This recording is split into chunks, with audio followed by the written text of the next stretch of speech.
মেয়েদের হাজারো সমস্যা, তার মধ্যে একটা হচ্ছে মাঝখানে এই পার্টিশন।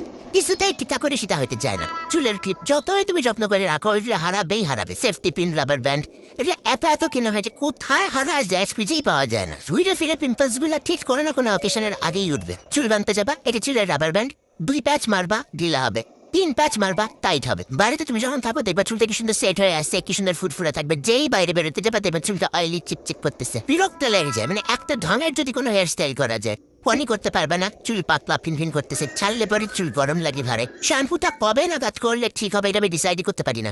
মানে আমি তো ক্যালকুলেট করি, মানে পরশুদিন অকেশন আসছে, তাহলে আজকে করলে কালকের মধ্যে আবার চুলটা অয়েলি হয়ে যাবে, আবার শ্যাম্পু করতে লাগবে, তাহলে একবারে কালকেই করবো শ্যাম্পু। 30 সাইজের জিন্স কোমরে ঢিলা হয়, 28-এর জিন্স কোমরে টাইট হয়, 29-এর জিন্স পাওয়া যায় না।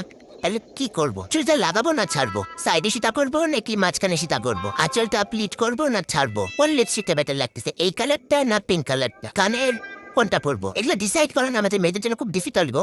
এত সুন্দর পেরে সাজুগুজু করলাম, পার্লারে গিয়ে মেকআপ করলাম, এত দারুণ একটা ড্রেস করলাম, তারপর একটা ভালো ডিপি আসলো না, পুরা টাকাই ওয়েস্ট। রান্না করতেছি, একা একা যেমন আমি রান্না করি, রুটটা কি সুন্দর ফলে, কিন্তু যখন মা দাঁড়া থাকে রুটি ফুলতেই চায় না। আলমারিতে জায়গা নেই জামা রাখার, অথচ কোথায় যাওয়ার সময় আমি জামা খুঁজে পাই না, কি পরে যাবো।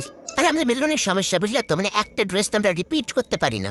মানে কোনো একটা অকেশনে যাওয়ার মোটামুটি 3-4 মাসের মধ্যে ওই ড্রেসটা তার অন্য কোনো অকেশনে পরবো না। কেউ মেসেজ করলে আমরা ব্ল্যাক মাইরে দিই, পাত্তা দিই না। তারপর আমরা সবাইকে বলবো আমাদেরকে কেউ ভালোবাসে না। কেউ আমাদের দিকে তাকায় থাকলে আমরা 2-4টা কথা শোনায় দিই, কেন তোর বাড়িতে মা বোন নেই? আমাদের দিকে তাকাইছিস কিসের জন্য? না তাকাইলে মনে হয় যে আজকে মানে আমাদেরকে ভালো লাগতেছে না, কেউ তাকাচ্ছে না আমাদের দিকে। আমরা মেয়েরা সেভিংসে বিশ্বাস করি, সেভিংসে বিশ্বাস তো করি, তারপরও এক্সপেন্সিভ জিনিসপত্র কিনি।